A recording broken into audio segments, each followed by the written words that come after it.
সবাইকে জানাই সুপ্রভাত। আজ দিনটা রবিবার আর আমরা সকাল সকাল উঠে পড়েছি।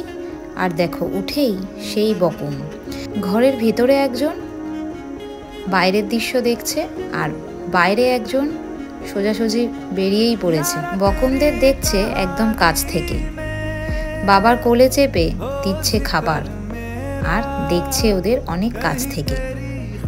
এছাড়াও সকালের আবহাওয়াটা বেশ ভালো, আর যেটা বাচ্চাদের জন্য খুবই উপযুক্ত।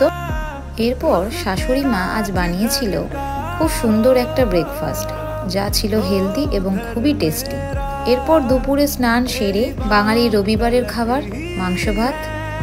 তারপরে একটু বিশ্রাম নিয়ে আমি আর পাপা আজকে চললাম ছাদে। আর ছাদে গিয়ে কত রকম খেলা, কত রকমভাবে ফুলেদের সাথে গাছেদের সাথে কথা, তারপর দিদি ভাইয়ের সঙ্গে একটু খেলু।